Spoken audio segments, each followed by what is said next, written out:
All right, here we go. It sneaks right up on you. The Birds 365 boys are here with you on the JAKIB Media YouTube channel. That would be Mac. Yours truly, Jody McDonald, with my partner, John McMullen.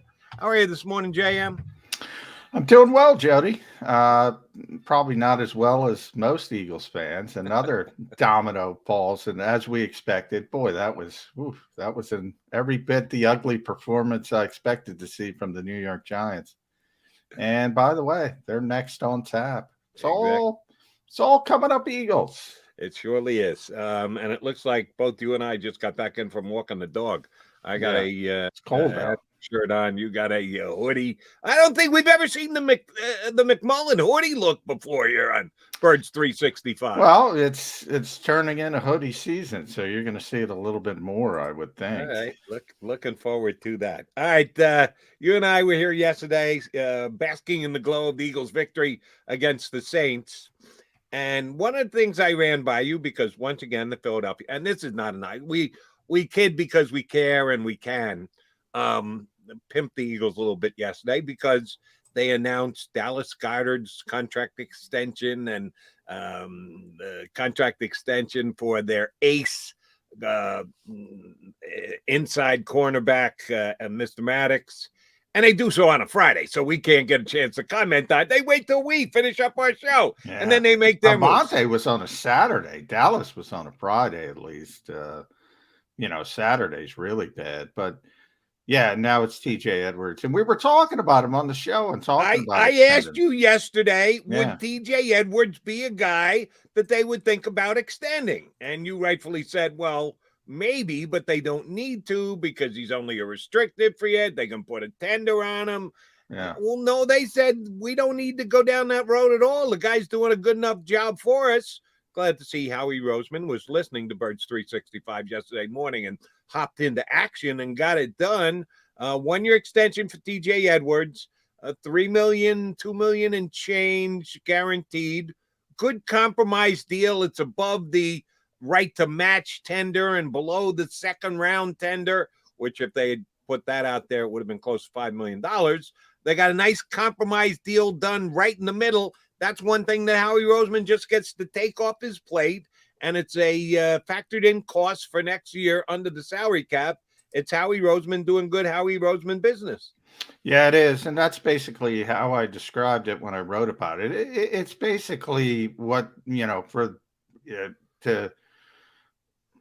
for layman's terms, they basically went early and got a little team-friendly deal on what would have been a second-round tender, and that's pretty good for an undrafted kid. If you're fast-forwarding and you're in the off-season and you say, okay, we got to keep TJ Edwards, and again, there aren't a ton of offer sheets in the NFL, but there's occasional offer sheets, and you got to put tenders on guys. You could put what's called an original round tender, which if somebody's drafted in the second round, you put an original round tender. But if somebody is undrafted, you can put a second or a third round tender on them and go about it that way. And it's pretty evident that they value TJ Edwards and they went that extra mile. And they got it done, and they got it done early, and they got it done a little bit cheaper than they probably would have done if they had to wait a couple months. So, yeah, we've been talking about this for a while because of the extensions. The one thing I never worry about Howie Roseman is signing bad contracts in the moment. And by that, I mean, it's always going to make sense in the moment. Now, everything in the NFL always involves players succeeding or failing. Sure. So if a player fails, and in this case, it's not that big of a deal, but a higher price player, if that higher price player fails, well, nobody cares if the contract makes sense in the moment anyway. So that's how you ultimately get judged. But the guy's not signing bad contracts, Howie, right? He's just not.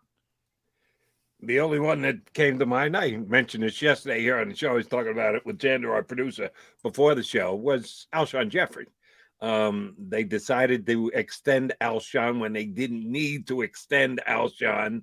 And as you just correctly pointed out, well, it only comes to light if the player fails. Yeah, Alshon kind of failed. And that was a miscalculation by Howie Roseman. He has many more hits than misses. Alshon was a pretty bad miss, and it was a big enough contract that it hurt the Eagles under the salary cap for years to come, not just 1 year, but years to come. When it's a bad deal for multiple years, that's when it's a really bad deal that you sign. And Howie did go down that road with Alshon Jeffries. But this is a 1 year deal. It's just a fixed cost thing. You know what you got to pay TJ Edwards. It could have been even more if you waited and he finished up the year really strong. You would have been, we better throw a second round tender on this guy, or someone is going to come in and give him a big enough offer that we might have to pause before we match it. I just thought it was very smart football business by Howie Roseman yesterday. Yeah, and the other part, and Nick Sirianni kind of mentioned that as well, is, and it's not his job, but it does send a message to the locker room. Look, if you perform, we're going to reward you. And same thing with Dallas Goedert more so, and Avonte Maddox. And, if you're a successful part of the team and you develop, it doesn't matter if you're undrafted, you're going to get rewarded by this organization. So that's always a positive part to it as well. Most teams would just wait, and it's not going to be probably a big deal either way, but I do think it's a little bit of an oomph to say that the Eagles have been really the leaders in the NFL in this kind of thinking, in the fact that you target players early. Price tag never goes down. So Joe Banner always said. He was the one who kind of instituted this policy in this organization. And he's right. Price tag never goes down. And if it does go down, it's because the player stinks, and it doesn't really matter. Yeah. You mentioned Nick Sirianni and him pointing out that, hey, guys, you get the job done, you take care of us, we'll take care of you, which is a smart way to do business. He certainly had his post-game press conference, and then again yesterday. I want to go back to Sunday, above and beyond what he said yesterday. And I asked you yesterday, how many times would he re-reference the flower roots are taking hold here in Philadelphia? Would he go doubling down yesterday? How many times he would go dog mentality? Well, prior to yesterday, he had entered a new catchphrase, or at least something you can acknowledge that he said into the mix, that the Philadelphia Eagles are a nasty team. Nasty. That this is a nasty squad that they put together here in Philadelphia. And I don't want to rain on anybody's parade here because the Eagles are playing well. A little later in the show, I'm going to lay it out for you how the Eagles are not only going to make the playoffs, the Eagles are going to win the NFC East. I'm not saying it's going to happen. I'm just telling you there's a possibility that it could happen. It's not a 0% possibility. But are the Eagles a nasty team, John? You've been watching football teams, not only the Philadelphia Eagles here in town, certainly early iterations, teams in other towns. Is this a nasty NFL team? Well, it depends how you take that word. I mean, he's been talking about I've mentioned it on the show because I've talked to him about it, and one of the things that he was upset about early in the season when he was taking all the hits. People were referring to this team as soft. or a finesse light team. He did not like that. He did not like it. He didn't think it was true. He thought it was an unfair criticism. And that's where this whole, we got to be more physical. We got to have more physicality. Gardner Minshew correcting him on the use of it. That's where that all started. And that's where you saw the shift. On defense, it was really TJ Edwards and Davion Taylor as well is going to be out for a couple of weeks now. Again, injuries continue to plague him. We'll talk about that at some point as well. And then offensively, it's obviously the offensive line. And now, I mean, Lane Johnson has always been tough. Jason Kelsey's always been tough. we know Jordan Mailata is the biggest kid on the block. So, I mean, he just beats people up. And then you have the young guys on the offensive line. And what they do well is, especially Landon Dickerson, I mean, he's a monster too. People don't realize how big he is. And, sometimes he struggles in pass protection, but when he's going straight ahead, he's pretty physical. And the comparison with him was Ryan Jensen coming out of college. You saw him last night, maybe the most physical center in the league down in Tampa. So there was a real effort to make people know that this is a physical team. Nasty. I think of Conrad Dobler. You'll get that, Jody. Nobody else will. Vontez Burfict. I don't think they're a nasty team. That's the word he decided to use because I guess he kept saying physical too much over the past couple of weeks. But I think he means more of physical. And they have been a very, very physical team as they've turned this season around a little bit.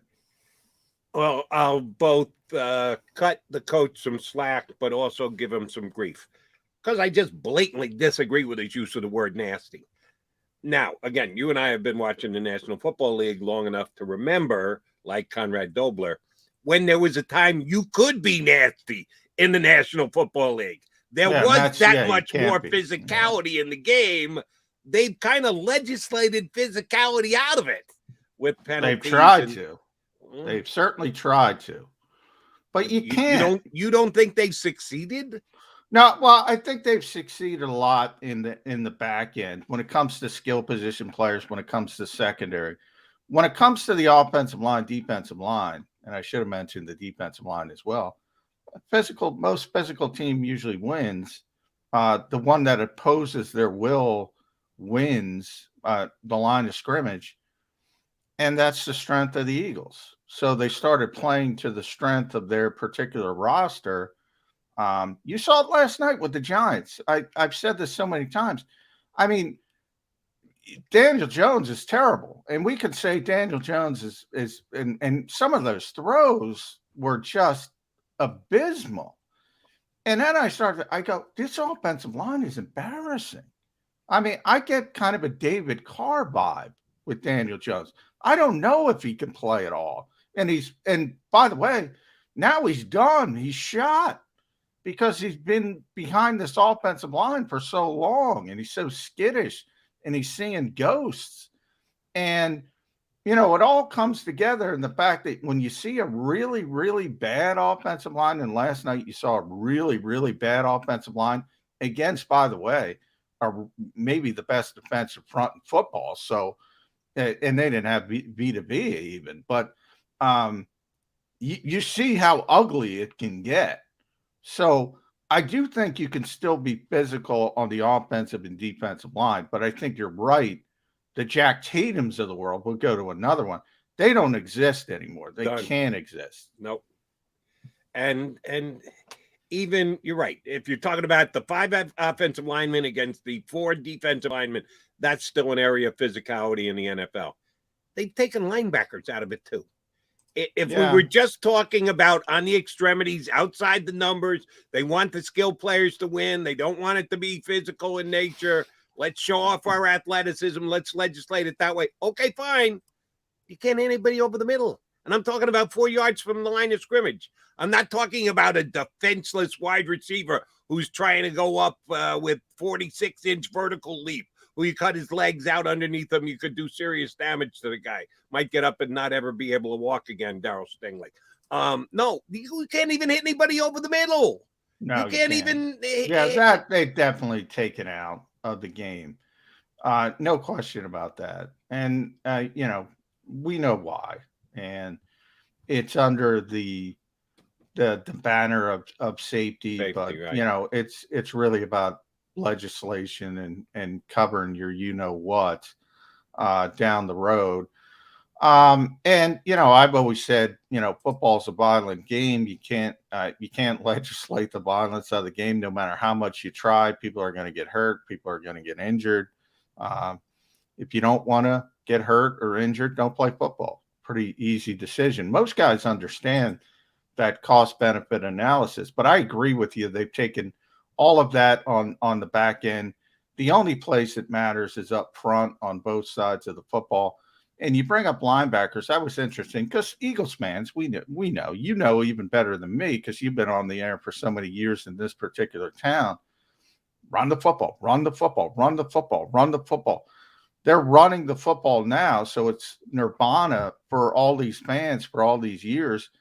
And you mentioned the linebackers and all these hybrid guys and all these underside guys and all these king-size safeties. And I've been wondering, I thought it would be Belichick, and at times it has been Belichick, where I always say you zig when everybody else is zagging and people are starting to run the football.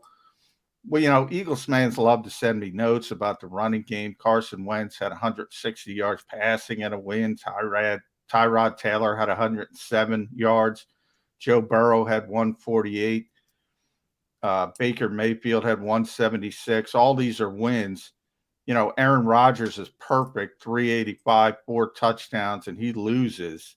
And it's the worst example ever. I told this particular fan because Rodgers, he's down in the game. He needs a touchdown. 75 yards and a touchdown. And I said, it's far easier because fans hate Jeffrey Lurie's sentiment, thinking it's my sentiment. But Jeffrey's right. It's far easier to win with Aaron Rodgers than Tyrod Taylor winning 107, throwing for 107 yards. Doesn't mean you can't do it. It just happened. But in a larger sample size, Aaron Rodgers is the guy that wins 70% of his stinking games. That's the point. But you can go about things different ways, Jody. And right now, the Eagles are built. They're not built to win games like Aaron Rodgers is. They're built to win games by taking advantage of their offensive line and physicality. And to their credit, they're doing it. Right. But the margin of error is small. You mentioned what Eagle fans want to see, and Eagle fans like running the football. Even more so than running the football, back to the physicality, nastiness aspect of the conversation. 2 linebackers, and again, I've been covering Eagles for 30 plus years now. 2 linebackers who are more beloved than any running back during the last 30 years here in Philadelphia. One, Seth Joyner, he's still on the air commenting on the Eagles 20 years after the fact that people take what Seth say as gospel. That's true. And the other is Jeremiah Trotter. People just love the fact that Jeremiah Trotter was a nasty football player. I don't know how many nasty football players the Eagles have right now. Nick Sirianni seems to think his locker room is full of them. I'm not sure of that. I know for a fact Jeremiah Trotter was a nasty football player. That's what Eagle fans like. Guys who can, more so than even run the ball, give me a defense that's going to hit somebody. That is at the base of what Eagle football. I agree. I agree with that point. I agree with your overriding point that player doesn't exist anymore. That player can exist. The tough, the physical, and again, I just think you used the wrong word, to be honest. The tough and physical part of it can still exist on both sides of the line of scrimmage, but just on the offensive and defensive line. That's it. That's it. So, by the way, if that's the case, who's nasty on the Eagles' defensive line? Well, Fletcher Cox is pretty nasty when he gets going. Javon Hargrave is pretty nasty when he gets going. Derek Barnett might be nasty. He might be the only nasty player on the team. As far as towing the line of doing what you're supposed to do, the Conrad Dobler line, we'll call it, for the old school that people don't know what we're talking about. He's the one on this player that toes that line probably the closest, to be honest. Yeah, I don't know that there's a nasty one in the bunch. There are some very talented players. Fletcher Cox is pretty stinking nasty, Jody, because he hasn't performed up to his usual standards and what people expect him. Talk to offensive linemen. They don't like dealing with Fletcher Cox. I think he's talented. I still think he's got game.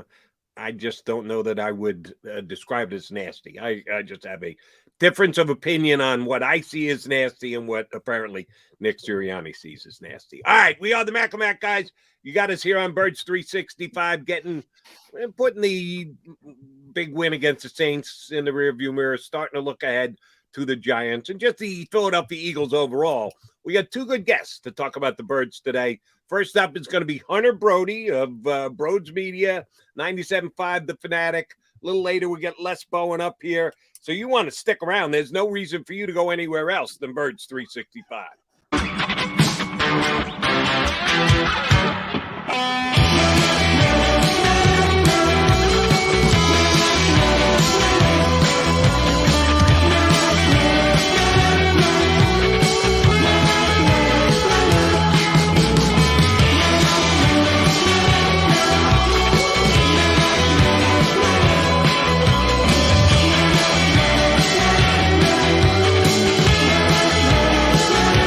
At Stateside Vodka, every new customer gets the world's best rocks glass, free. What's that? A rocks glass? You're telling me that bottle is cut in half? You could say that. Holy shit. And you're telling me I can get one of these glasses for free? That's right. One free rocks glass per customer with each first-time purchase of Stateside Vodka. So good, it just disappears.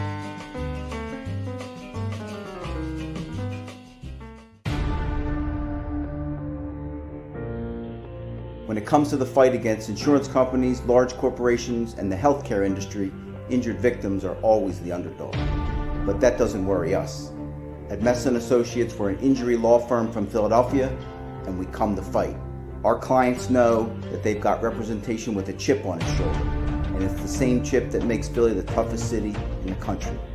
Call 215-568-3500 or visit us online at messalaw.com. Messa & Associates, the toughest injury firm in Philadelphia.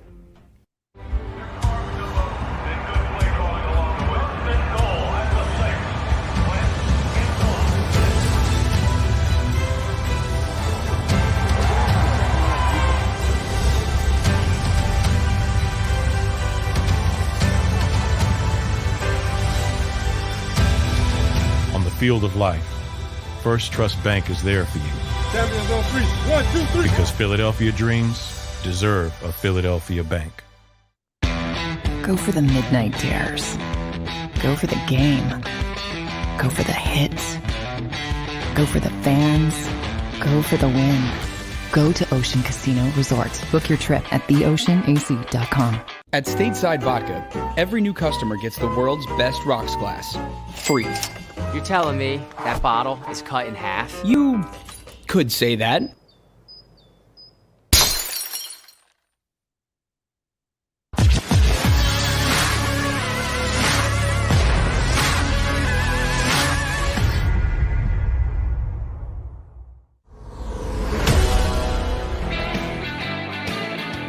You got your Mac guys here on Birds 365, McMullen and McDonald.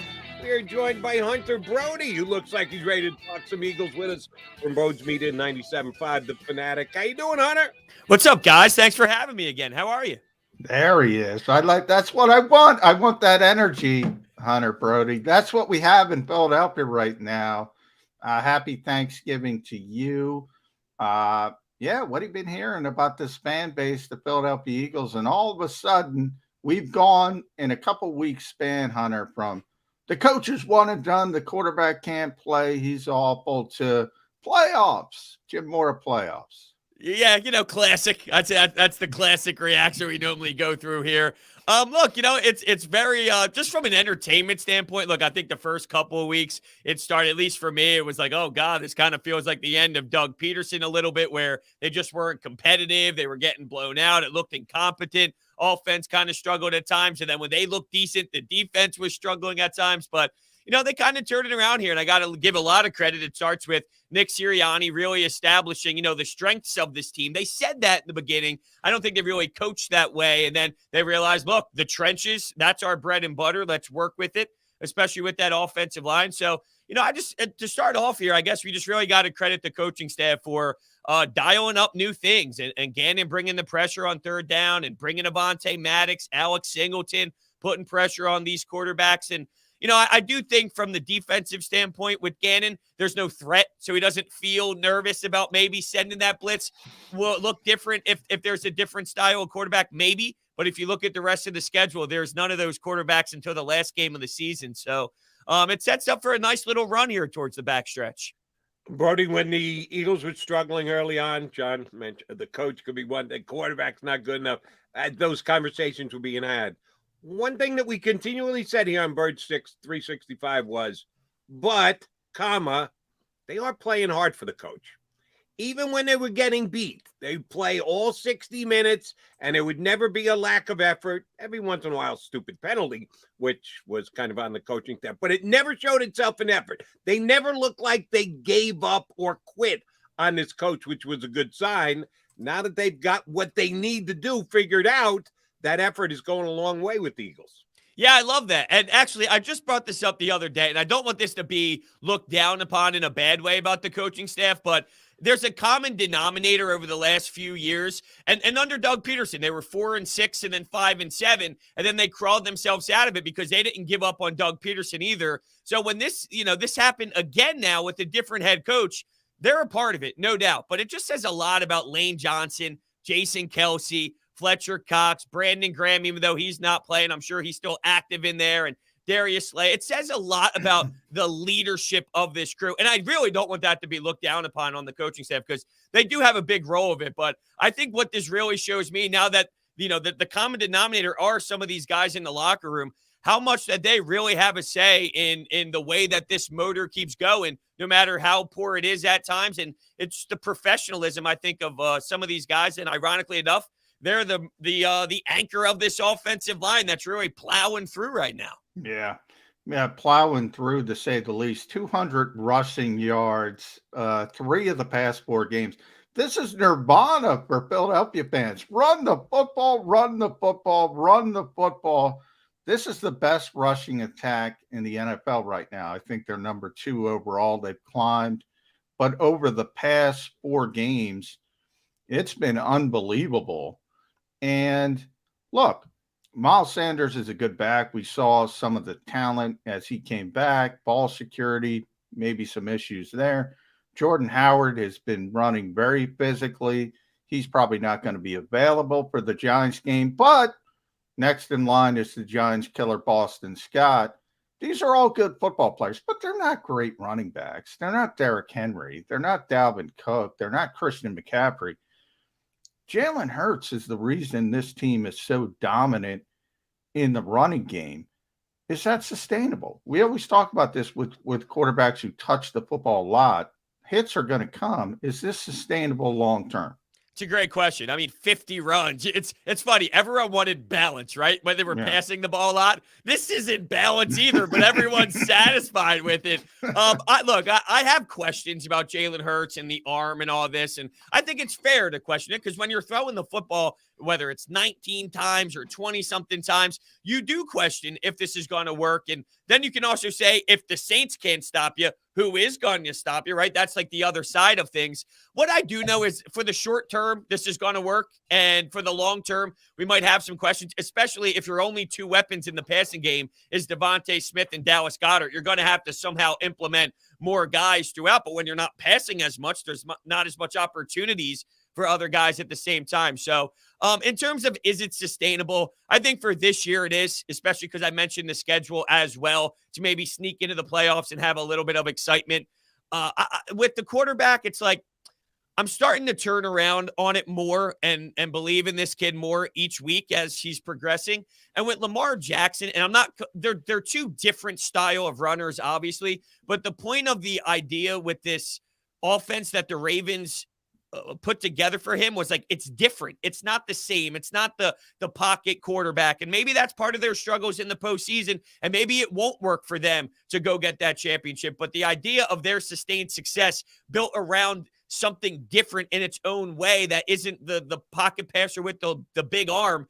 Maybe there's something to that identity that can work in the favor of Jalen Hurts, where maybe this can work as the franchise guy. And I'm starting to turn more around to it, to be honest with you, but I still don't know. I still have my concerns. So I don't know if it's sustainable, but for the short term, I think it is. All right, let me follow up on sustainability. You touched on it, Hunter. Devontae Smith doing a nice job, getting open, catching the ball. Dallas Goedert getting some separation, catching the ball. And then there's everybody else. Can you have a season where you have two options in the passing game? That's what it's been the last couple of weeks. Either throw it to Smith or throw it to Goedert, or don't throw the ball. Let Jalen pull it down and take off and run. Who can step up? Who can be that third guy? And I don't think anyone's going to get close to the top two, but who can step into that spotlight as the third option and catch a handful of balls a week? I'm not talking 6 or 7, but 3 would be nice to give you a little balance in your passing game other than your top 2 receivers. If you're looking for negative yards, I think we know our guy, Jalen Reagor. There's a shot on goal. You know, I did hear something interesting, and I don't believe it, but it's just an interesting perspective on it. It's like, all right, Jordan Howard was on the practice squad, right? And then now it's, why was Jordan Howard not caught up week 3, week 4? Like, what took so long? And then I heard this take the other day, and it's just, I don't believe in it. It's just interesting. That's all. It's like, is Greg Ward someone that is being hit on the, not being utilized a lot? And maybe he's someone that you could say the same thing about Jordan Howard. And I'm not going to bet my mortgage down on it, but, just knowing that has happened throughout this town. TJ Edwards, it was Alex Singleton and Eric Wilson for a long period of time. Here's someone who lacked some playing time, and now he's doing well. So I don't know. I mean, my easy answer would be Quez Watkins, but you could tell he's still raw. He's got the potential. There's still a lot to learn, but with the route tree and all, I think that there's some things that he's struggling with. So my answer would be Quez Watkins. I think that's the safe answer. I'll give you the safe answer, but I don't know. Like, is there something to Greg Ward? Is that crazy to make that Greg statement? Ward. Yeah, I know I loved you, Brody. Jody is a huge Greg Ward guy.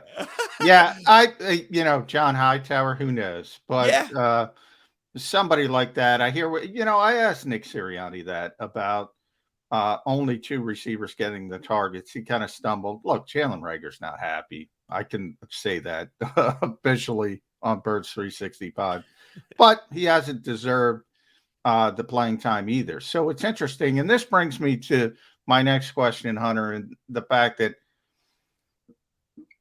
let's play this out. Let's say the Eagles make the run. The Giants, we saw the Giants last night. They are god-awful on so many levels, from the GM on down. I find it very hard to believe the Eagles aren't going to beat that football team. Then you have the New York Jets. Close your ears, Jody. That's a bad football team, but you know that better than anybody else. Oh, yeah. And you move on. Washington. Joe Flacco, not happy the Eagles traded him. Very motivated guy. Very a couple motivated. Of weeks from now. Yeah, very motivated. Washington football team, maybe they have some issues. That'll probably decide. But let's say they make the run, they make the postseason, they're the 7th seed. Is that better than answering the questions? If you're Howie Roseman and you're saying, do I have to build around Jalen Hurts? Do I have to look at Kenny Pickett? Do I have to trade for Russell Wilson? I made the playoffs. So does that make Jalen Hurts my guy? Is that good or bad long term?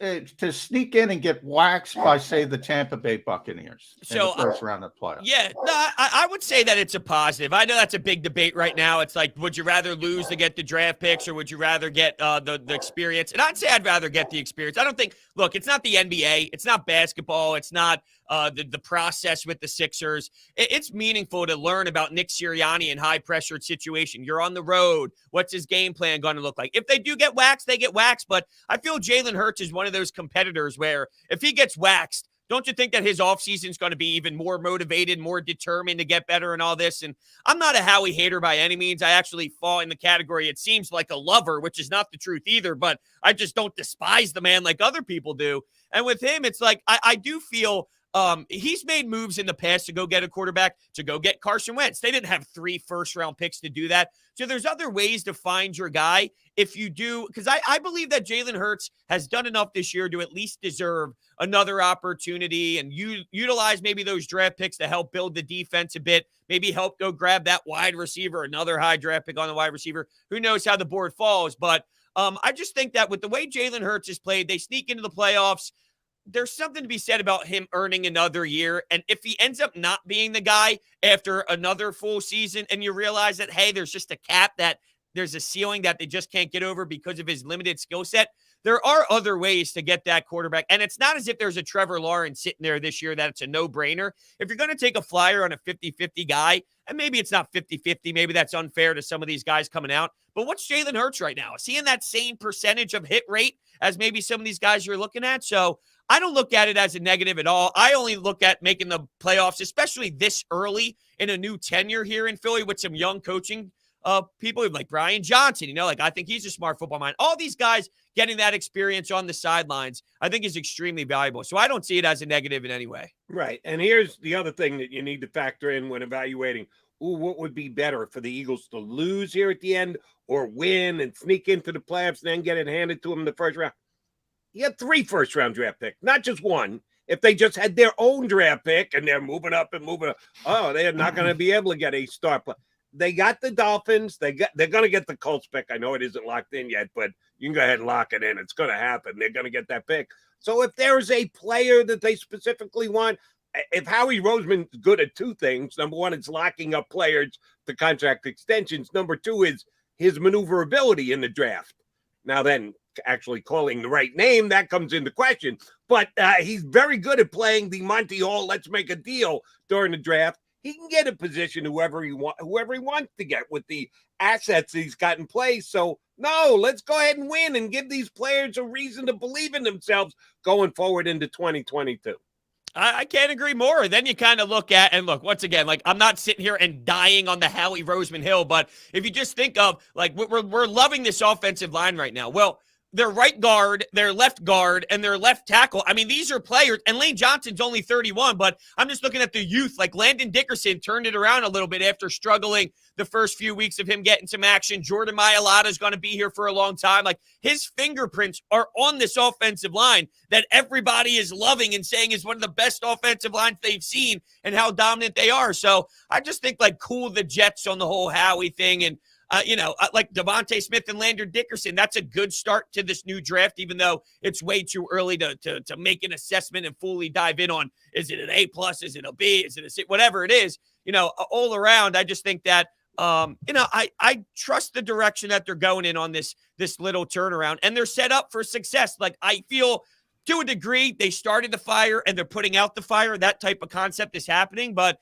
I do think that this is going to be a quicker turnaround because they set themselves up with these draft picks and with the cap space with Carson Wentz coming off the books here for it maybe not to be as a disaster for as long as some fans thought it was going to be. Now, he has time to screw this up. There's no doubt about it, but they're not in the worst position in the world either for the long-term kind of retool, if you will. Well, let's keep going down this rabbit hole and get you in more trouble with the Eagle fan base, Hunter, because you love Howie Roseman. We all know you love Howie Roseman. I give Howie credit as well. You bring up the offensive line. So we all watched the New York Giants last night. And it's not like they haven't tried to fix the offensive line. Their left tackle, you saw he caught a touchdown. He's a better receiver. He might be the number 3 receiver on the Eagles, but he's not a good left tackle in Andrew Thomas. Will Hernandez is the worst second-round pick I've ever seen in my life. They put all this money into Nate Solder, who was a great player in New England, can't play at all with the Giants. Meanwhile, Howie Roseman, one of the parts of his job is assistant coaches, hiring somebody like Jeff Stoutland, keeping someone like Jeff Stoutland. The Eagles, they don't have Brandon Brooks. They don't have Isaac Seumalo. Could you imagine if the New York Giants or another team lost their starting guards? Jack Driscoll is playing well. Landon Dickerson, as you mentioned, is a second-round pick, playing very well. Is there a more important name to this organization than Jeff Stoutland, number 1? And who's responsible for keeping Jeff Stoutland? It's Hunter's guy, Howie Roseman. It's a great point. But no, I mean, if you remember, and I know you do, but like it was conversations or maybe at the end of last season that he would go back to the college routes and the ties to Alabama and all that. And I thought that would be a disastrous, not only just because he's as great as he is, but just in terms of there's not many veteran guys on this coaching staff at all. I was always in favor of, if you hired a Jim Caldwell as an OC or, just someone that you can rely on to kind of lean on. They go the Jim Bob Cooter route as the good old consultant. I love that, right? Like all these are consultants, I should say, right? They're always trying to maneuver through these terms on what they do. But, Jeff Stoutland is an incredible piece. I love the fact that you bring up, if guys go down, you have Nate Herbig waiting, you have Andre Dillard, and I will die on this hill. This whole Andre Dillard sucks thing. It's like, no, we're spoiled. We are spoiled. No question. Jordan Mailata, Jason Peters, Trey Thomas, Andre Dillard would start on all these teams, and he might not be elite. He might not be the most dominant left tackle in the world, but you have no idea how bad offensive line play is until you sit there on a Monday night and you watch it. So it wasn't a disastrous pick. Even if you go back, he was highly regarded in as a college athlete at the time to be picked as one of the first offensive linemen kind of off the board. So I just thought that you look through, and the fact that if we slot in Andre Dillard, Nate Herbig, any of these guys waiting to get their chance, they're going to do more than just a serviceable job. What team has the ability to say that right now? Now, with all this said, it is fair to point out the misses and the disastrous stuff, but I always go back to, if we know J-Jaw was a Jeffrey Lurie pick, right? Are we just going to act as if that's the only time ever that Jeffrey Lurie has ever had an impact, just because that's the one that's known publicly? I mean, really, we're just going to act as if that's the only time ever he's maybe had an impact on things? And then if your argument is, well, then Howie Roseman should tell him to shut up and pick who he wants, then Howie Roseman doesn't have a job. So it doesn't make much sense to me. That doesn't mean he's off the hook for these bad ones, but I just think we're so deep into it. It's perfect that we're bringing up the Giants, because I heard Michael Kay up in New York say this a while ago when Gettleman was under fire even more than he is now. And he specifically said, and I was cracking up, do you see how great Philadelphia's ran? Do you see that Howie Roseman general manager down there? And I'm going, geez, Michael, if you only heard what people said down here. So he's not perfect. I think we're just so invested in it that we emotionally, that we don't take a step back to study what else is out there, how much worse it could be, and where he relates to everybody else with some, like everyone points out the Rams. Yeah, guess what? They do it a different way, but because every time I say, what GM would you want? They always, the Rams, the Ravens, the Green Bay, this, that. I mean, Green Bay, they're a dumpster fire with Aaron Rodgers. Like, they don't have that. He wants out, this and that. It's not as smooth as you think in other places, is my point. Note to self, have Hunter back on when Andre Dillard gets traded and gets beat out by a 7th-round pick. Not going to happen, Jody. Hunter is 100%. Jody closes. I learned from Johnny on that hill together. The Andre Dillard from Johnny can actually play hill. Feel free to pick yourself up off it at any time. When Jody, and I tell him this all the time, Hunter, when Jody closes the book on a player, it is slam shut, baby. He burns it. There is no coming back. He stepped in and did a decent job. He did a solid job. Andre Dillard and my guy Derek Barnett, both starting for the Houston Texans next year. Write it down. Possible. Until they get replaced by better players, undrafted free agents brought in. Now, the Texans have Laramie Tunsil, so Andre can't go there. He's one of the few players they have. But Hunter's right. He played well. He played well when he was forced into the lineup. Wasn't great, but he was competent. He's better than Andrew Thomas, who's a top 10 pick on the New York Giants. Yeah, but that's Andrew Thomas can at least catch. We determined that last night. Hey. Don't rule out Andre Dillard for 7 next week, fellas. Yeah, that's one I don't think we have to sweat. All right, Hunter, I do want to get you on the defense, too. We've talked a lot about the offense. If you had to grade Jonathan Gannon this past week, he's an A+ in the first half. Different looks, bringing blitzes from different places, giving the cornerbacks the chance to make plays on the island, outside, Darius Slate to the house. Phenomenal. And then there was the second half. and they took their foot off the throat of the opposition, and they went into that safe zone, and they had Zach McPherson on the field, which didn't really pay dividends. They were without Darius Slay. Any worries that Jonathan Gannon just slipped back into what Jonathan Gannon does, which is, hey, we'll let you move it down the field. We'll just wait for you to make a mistake. They got lucky that Trevor Siemian was capable of making mistakes. Are they going to do that again this week against a guy like Daniel Jones, who's capable of making mistakes? Yeah, I think you'll see more pressure brought on him. I mean, you could see some of those interceptions that were thrown yesterday and all. He's not confident whatsoever to kind of pick you apart. So with Gannon, I think big picture, I still have a lot of concerns because if you're playing a team that has a high-powered offense, he'll probably sit back more into that soft coverage and let them dink and dunk and kind of get through and take what's given, 7 yards, 8 yards, 7 yards, and death by a million paper cuts, basically. I think he will do that. But for the rest of the way, once again, you're set up for this. I mean, right now, basically, after the first year, this is going to be my analysis on Jonathan Gannon. It's going to be, if you're playing a mediocre and below average quarterback, you're going to be in a good position to win this game. If you're playing a high-powered kind of offense with a really good quarterback, I haven't seen that adjustment made yet. Now, maybe all these games against bad quarterbacks will give him some information of, maybe I can't dial it up every time, but I can do some of the things I'm doing and implement that throughout when there is somebody. But when there's a threat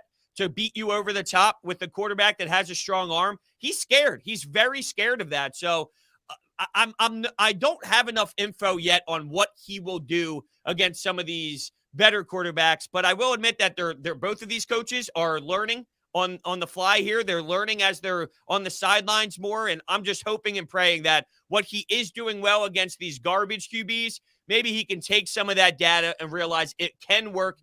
And see, what bothers me is I'm always like, I'm not always, but all the people that scream like "Rod," right? It's like, well, you're obnoxious, but it's working, and it's like, whatever. Like, these people are like, blitz. It's like, you don't have to blitz every time. But, like, it's working right now. I got you, right? Like, Tom Brady will pick apart a blitz if you send a blitz every single time. So, like, it's not that simple. It's not that easy. But, yeah, there is some legitimacy to bringing more pressure than he was, more disguises, maybe some more stunts up front that can help out some of these defensive linemen and all. So, that's kind of where I'm at now with Jonathan Gannon. I think that I'm nervous about better quarterbacks, but there's really no quarterbacks until you look at Dak Prescott at the end.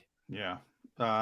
Last one from me, Hunter, and thank you. I know you got to get your coffee with Brody. So we That's get right. you before. So you got to get that in 97.5, The Fanatic as well for Hunter Brody. Listen to him there. Is there any way this team can lose the New York Giants? You're just talking about bad quarterback play. Jonathan Gannon, he's rock solid. You're going to get some bad quarterback play from Daniel Jones. I don't know much, but I know that. So how can you envision a way they lose this football game? All right, so this is my problem. When you look at the back half of the schedule on paper, you go, I don't know how they lose this game. Maybe you can chalk one up to Washington and then you end up losing one, right? But, like, in what universe am I honestly going to assess what I saw this entire 11 games in the beginning of the season and then write them off for like a 7-game win streak? Like, that's impossible. There's no way. So here's what I'll say when I look at the rest of the way here, and specifically the Giants. They're due for a hiccup. It might not be necessarily because the other team is so special and the other team is so good and they're so dynamic, but maybe they shoot themselves in the foot. Maybe those penalties come up big time and Derek Barnett has a big roughing the passer, or maybe it's Hargrave and then we get that woman again screaming who's all over the airwaves, right? Like, it might come down. It might not necessarily be because the other teams are doing something that's clicking, or maybe they do. Maybe they have one of those weeks. I mean, you look at the Jets, you look at Tennessee and the loss that they have. It does happen. So knowing what I've seen out of this Eagles team, they have flaws. They've been playing great. They have flaws. So there's no way that I can write in W's the rest of the way, because that would be malpractice for me. I've seen them have some really struggling moments and really poor plays. And maybe because guess what? We talked about second half adjustments a little earlier. With Jalen Hurts, there's something to be said about if Vic Fangio, if he ended up going in another direction, he sent a lot of blitzes, a lot of pressure early. He stayed with it too long. That second half, if Darius Slay didn't bring that one back to the house, I'd be a little concerned for what would have happened in that second half. And then same with a little bit of last week. There's something about the second half adjustments that I don't know if this coaching staff has yet dialed in yet. And maybe there's something to be said about that, whether it's Ron Rivera. I don't know if it's Joe Judge that'll outcoach him to death in the second half, but maybe there's something to that will come back and bite the Eagles in some of these games down the stretch here that will, maybe they do lose to the Giants. Maybe they do lose because of self-inflicting wounds more so than the other team is so special, if that makes sense. Mm-hmm. All right, last one for me, Hunter. And, oh, by the way, if Fox catches a fan this weekend in the stands that you can do some serious lip reading with, it'll be about Dave Gettleman. It won't be about the Eagles and or the referees. Believe me, it'll be about Dave Gettleman in New York. Our field goal kicker had a nice game on Sunday, 4 for 4. Every time they sent him out there, he drilled it through the uprights. We have not had a game yet this year sit on the right leg of Jake Elliott. If that's the way it plays, 23-23, Eagles get the ball back, get it into 40-plus yard field goal position as time runs out.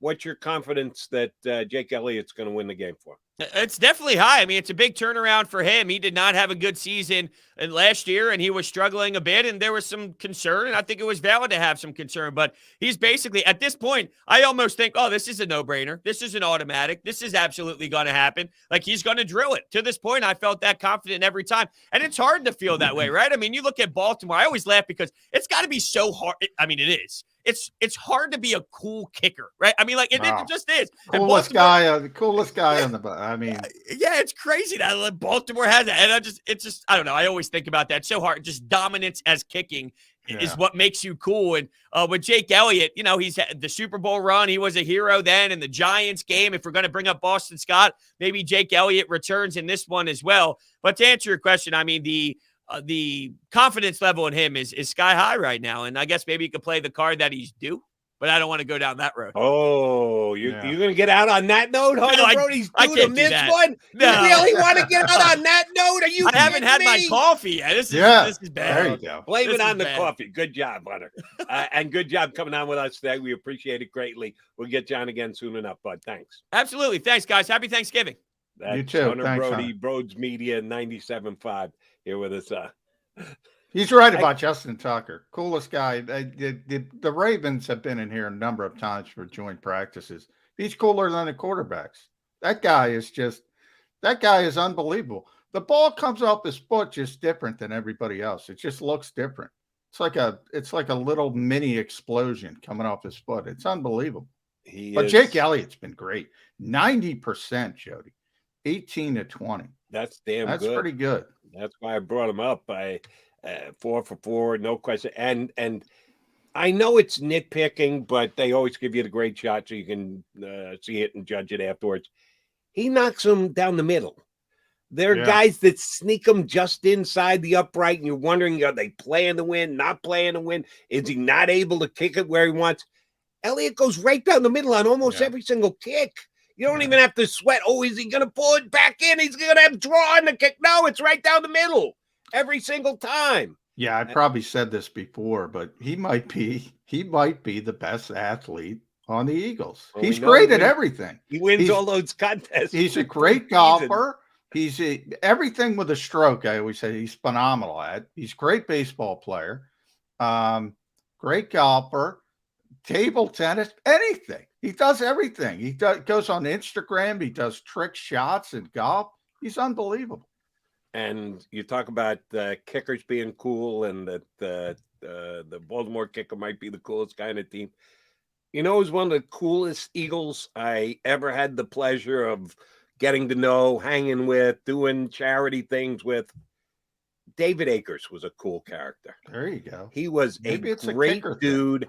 And one of the things that his teammates appreciated about him, he also wanted to be a football player. He got his nose in there on tackles. He was in the weight room with the guys. He wouldn't just sit by his stall and, I'm the kicker. I don't have to do. No, he'd get in and actually exercise with the guys. So the team appreciated him because he thought of himself as a football player, not a kicker. And I think the fans felt that way too. Isn't the Jets kicker? He's a monster, isn't he?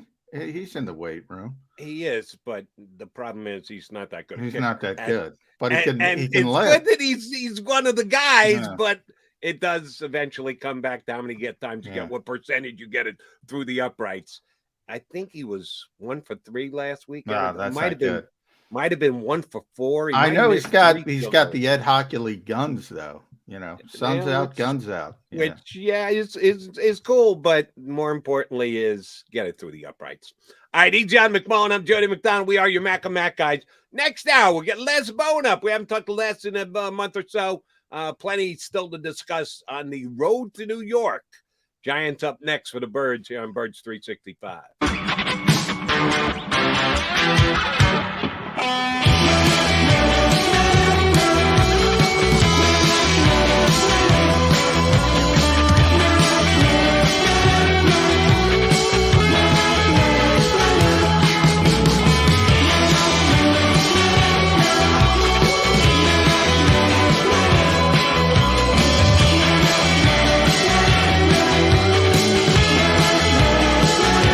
At Stateside Vodka, every new customer gets the world's best rocks glass, free. What's that? A rocks glass? You're telling me that bottle is cut in half? You could say that. Holy shit. And you're telling me I can get one of these glasses for free? That's right. 1 free rocks glass per customer with each first-time purchase of Stateside Vodka. So good, it just disappears.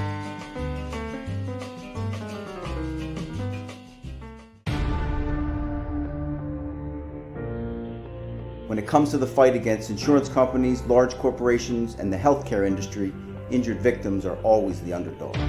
But that doesn't worry us. At Messon Associates, we're an injury law firm from Philadelphia, and we come to fight. Our clients know that they've got representation with a chip on its shoulder, and it's the same chip that makes Philly the toughest city in the country. Call 215-568-3500 or visit us online at messalaw.com. Messon Associates, the toughest injury firm in Philadelphia.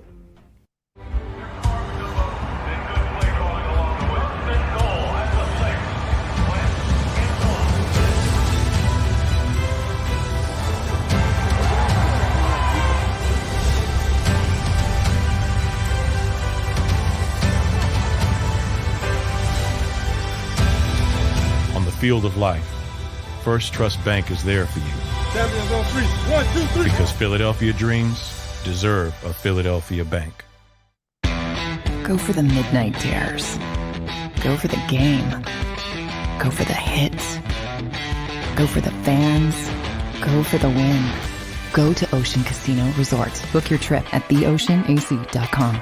At Stateside Vodka, every new customer gets the world's best rocks glass, free. You're telling me that bottle is cut in half? You could say that.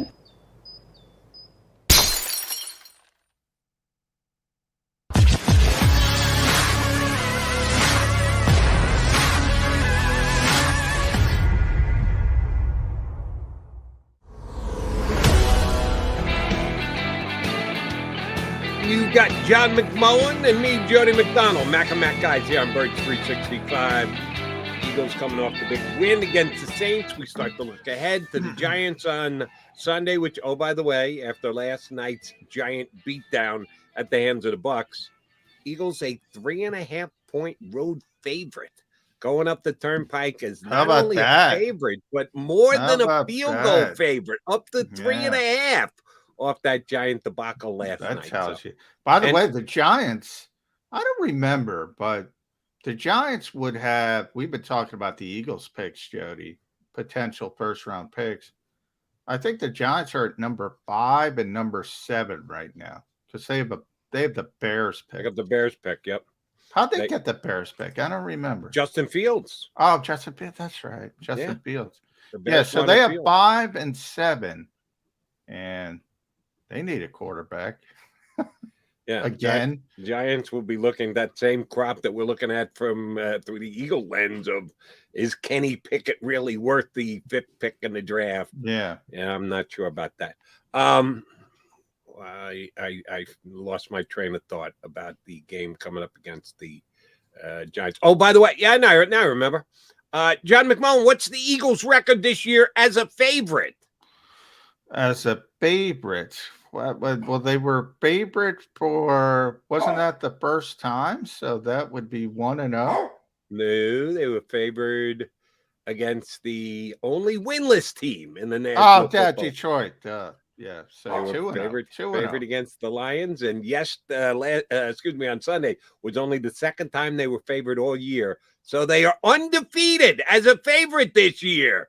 2-0 are the Philadelphia Eagles, and for the third time this year, they'll be favored against the Giants on Sunday, looking to stretch that to 3-0. All right, JM, you broached this with Hunter last segment, and someone brought it up with me last night on WIP, one of my good calls, one of my regular callers, but he overstated the point. But there's a justification to the point to begin with.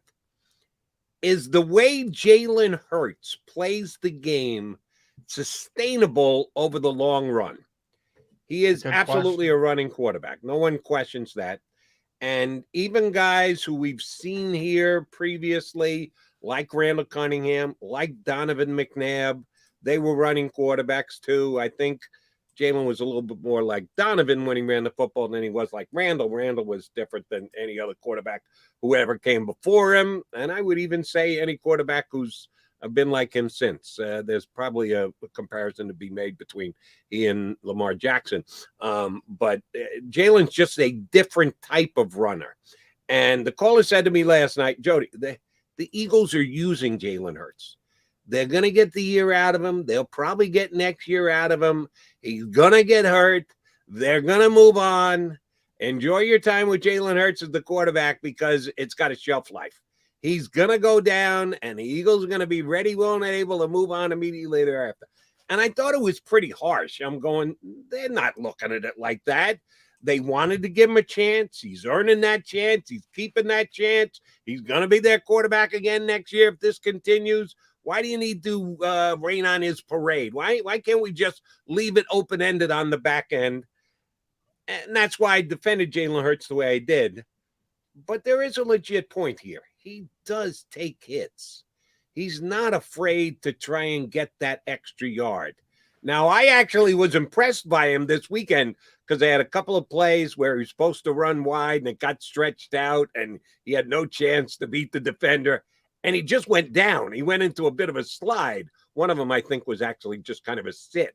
He sat down and said, all right, I'll take my loss, which was a good thing because he preserved himself. He wasn't going to get anything. He wasn't going to drop a shoulder and try and drive through a tackle. So I guess my question to you is, can Jalen Hurts survive and continue to play quarterback the way he is right now, which is pretty damn effective, but it is risky? Or is he just one of those guys who's a running back in a quarterback's body, that he's going to be okay with it? I went back and double-checked. He did not miss any games when he didn't the year he was the quarterback of Oklahoma, no injury issues. The whole time he was at Alabama, he never had any major injury issues. Is he one of those guys? We always think of quarterbacks as guys who shouldn't be running the football or are risking life and limb every time they run the football. And then it's Jalen Hurts. Maybe he's just different. How much concern do you have that the Eagles are going to build up some momentum, be winning games with this different offense that everybody else has, and then boom, Jalen Hurts is gone? You know, I kind of look at it like I never liked it. Ezekiel Elliott, let's use him as an example. You know, when the Cowboys drafted him and they gave him the football 300 times a year, everyone would say they're using him up. No, teams don't use up players. They're trying to win football games. He was one of their best players, ultimately got a second deal anyway. But people look at that at the running back position. Give the guy 300 touches and move on to the next guy.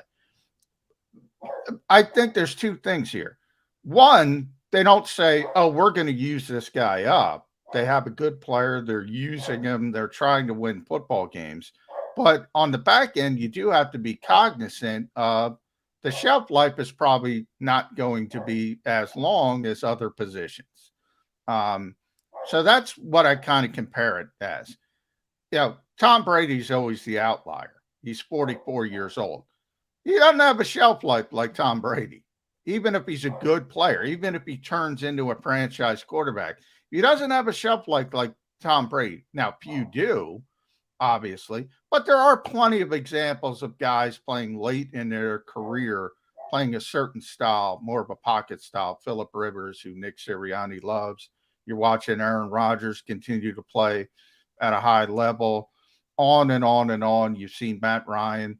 You can go down the list. A lot of guys play to a very long time. I think you have to be cognizant of the fact that shelf life probably isn't that long for this type of player. But, doesn't mean you can't go about things a different way. Doesn't mean you can't have a shorter shelf life and still be successful in that shorter shelf life and then move on in a different direction when you have to move on. So I guess I kind of look at that a little bit differently. But if your goal is the next 40-year-old pocket, guy who's going to play for 20 years, no, he's probably not going to play for 20 years. All right, you're right. He's not going to be a guy who's going to last a decade plus. That's just not going to happen with Jalen Hurts. And by the way, even if his passing becomes improved and he becomes a more accurate passer and he's throwing for a higher percentage, I still don't think he's going to be one of those long-term guys. A couple of names that you just threw out there. Did want to make this point. Who's the all-time leading rusher in the history of the National Football League? Emmitt Smith. That is correct. And I remember because, I've been on the area in Philly for a while, and I was an Emmitt fan. I was still rooting for the Cowboys when Emmitt Smith came into the league. Don't anymore, and Emmitt's no longer in the league. But I used to laugh at Eagle fans that would call Emmitt Smith certain words that I don't even want to use here on Birds 365. I'm guessing a soft words. Yes. To describe soft. Yes. And he's the least soft player in the history of the world, by the way. Begins with P, ends with Y, and a bunch of letters in between. And Emmitt would do that. He'd get to the sidelines and just dance out of bounds. Yeah. After a 9-yard gain, at the tail end of a 9-yard gain, he'd dance out of bounds. And he'd be ready to take the ball on the next play. He was so soft, he ended up leading the National Football League in the history of the game with most yards rushing. There is sometimes discretion being the better part of valor, and you just do something to extend your own shelf life. I don't know were you in town when Michael Vick was the Eagles quarterback? Or were you in Minnesota at the time? I was in Minnesota. I was covering the Joe Webb game, which I called the Antoine Winfield game. But right. I was not here. That yesterday. Yeah. One of the ongoing stories with Michael Vick when he got a chance to take over and be the starting quarterback was, can the Eagles teach him how to slide? That if Michael Vick could ever slide, he could preserve his career and continue. And it was an ongoing thing week after week after. Oh, did you see Vick slide on that play? It became almost like a badge of honor if he learned how to slide. I don't know if we're going to do that with Jalen Hurts as well, but it is something that the more this kid starts to grab a hold as the starting quarterback, he's certainly not the starting quarterback for 2022 yet. I'd be shocked if anything happens other than an injury that would take him out of the lineup this year. And he's certainly trending toward being the guy next year as their starting quarterback. The worm's going to turn here. The people are going to start to say, Jalen better be more careful. Let's go back into that slide conversation. We need to preserve Jalen. We're not there yet. Fans are starting to warm up with him. The percentage of fans that think he'll be their starting quarterback going forward is ever increasing with every week. But we haven't reached the point yet of, Jalen's got to learn to protect himself. We can't afford to lose Jalen Hurts. We need to keep this guy in the lineup. When is that going to happen, JM? Well, I don't know when it's going to happen, but it shouldn't happen. I will say from the Eagles' perspective, you just play. You play and you take advantage of what he does well. And that's why I brought up the running back conversation. And if I have a good running back and I give him the football 300 times, I'm not using him. I'm going back to your original point when you had the caller. I'm not using him. I'm trying to win a football game. The Eagles are trying to win a football game with what they have available right now. It's what they should be doing, certainly from Nick Sirianni's standpoint.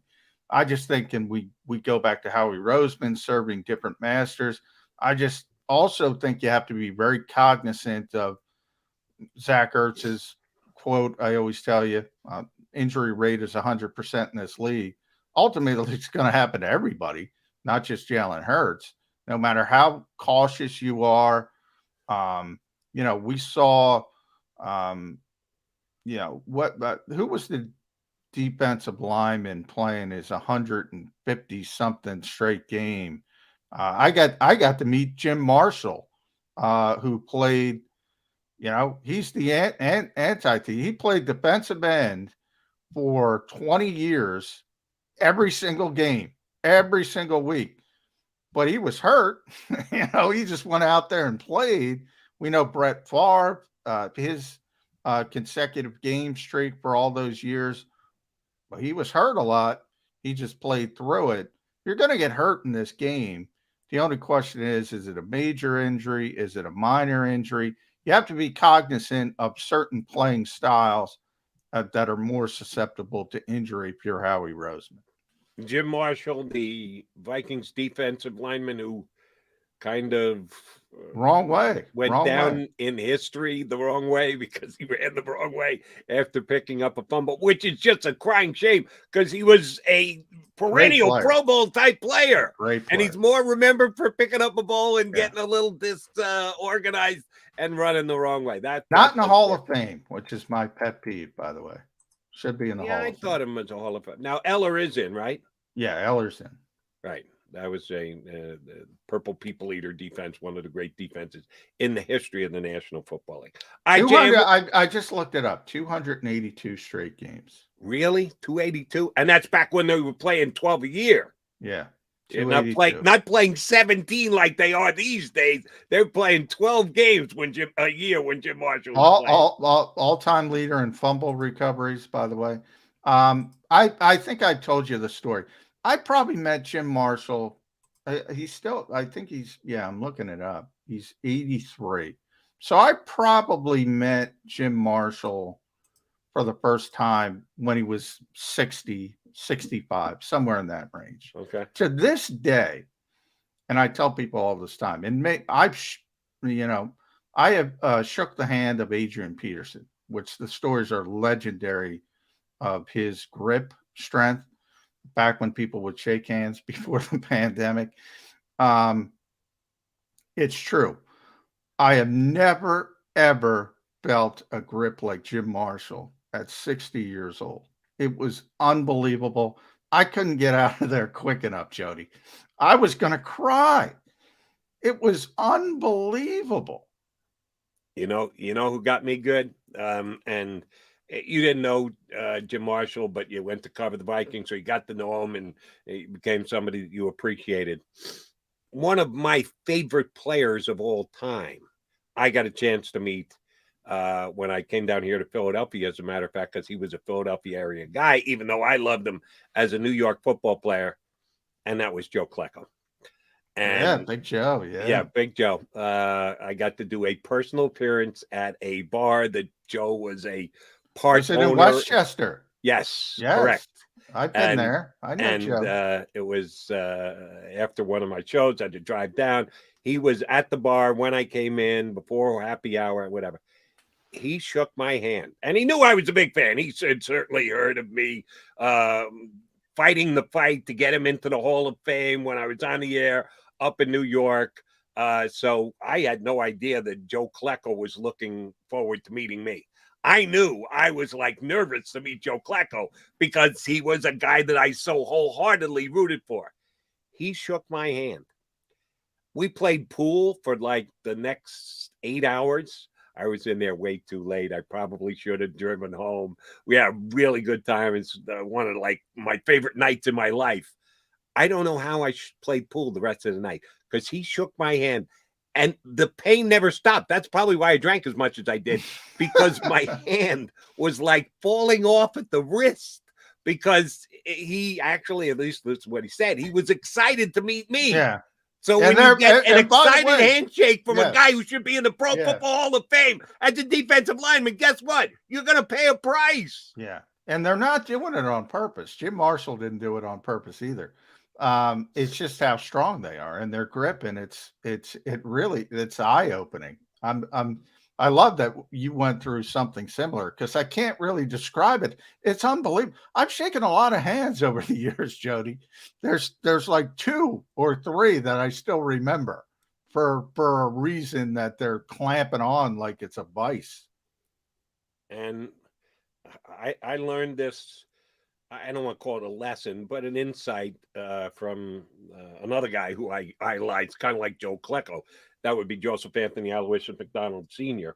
My father taught me at a very young age that a guy's handshake was very important to him. Yeah, you got to get in there. He was a scout, and he would take notes, and he had his gun, and he could project the player's ability to grow and become a power hitter. And there's a lot to being a really good scout. But he would always tell me one of the key things is I want to meet every player before I file a scouting report on him, and I want to shake his hand, because you can tell a lot about a guy by the handshake that he has.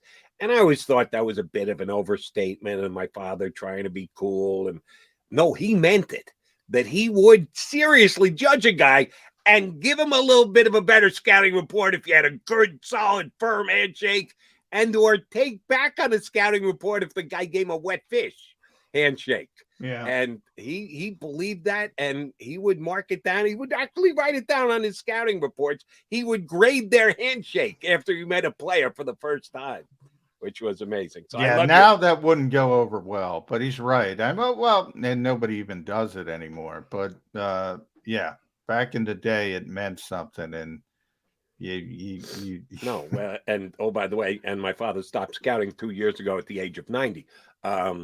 In the COVID world in which we live, there is no such thing as a handshake anymore. It's a fist bump or a wave. That's or an elbow tap. There's no such thing as a handshake anymore. My father would be lost without it if he were still scouting. But that's a great story. I love your story about Jim Marshall. All right, we're the Mac and Mac guys. I don't want to put anything else in the mix because Les Bowen is scheduled to join us coming up in about 3 or 4 minutes. So we spend a solid half an hour with Les Bowen, former Inquirer beat guy for the Eagles. Only did it for about 20 years. Doing some side work for the Associated Press these days. Always good when we get Les Bowen to hop aboard with us here on Birds 365.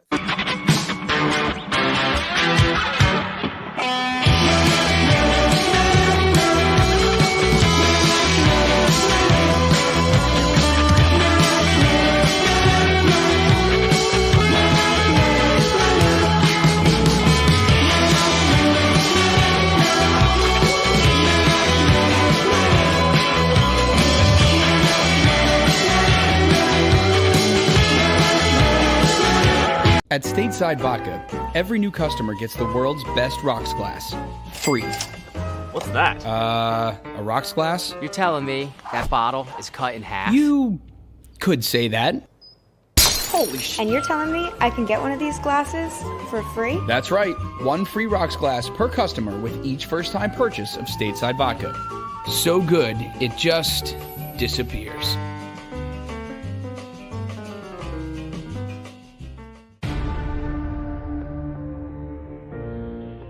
When it comes to the fight against insurance companies, large corporations, and the healthcare industry, injured victims are always the underdog.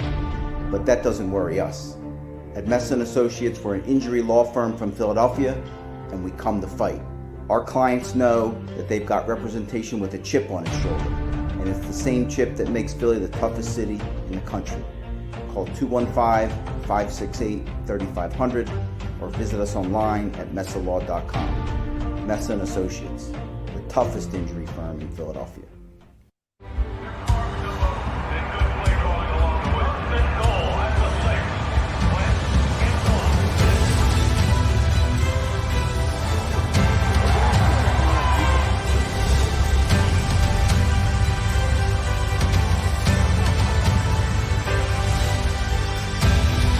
On the field of life, First Trust Bank is there for you. Champions on 3. 1, 2, 3. Because Philadelphia dreams deserve a Philadelphia bank. Go for the midnight dares. Go for the game. Go for the hits. Go for the fans. Go for the win. go to Ocean Casino Resort. Book your trip at theoceanac.com. At Stateside Vodka, every new customer gets the world's best rocks glass, free. You're telling me that bottle is cut in half? You could say that.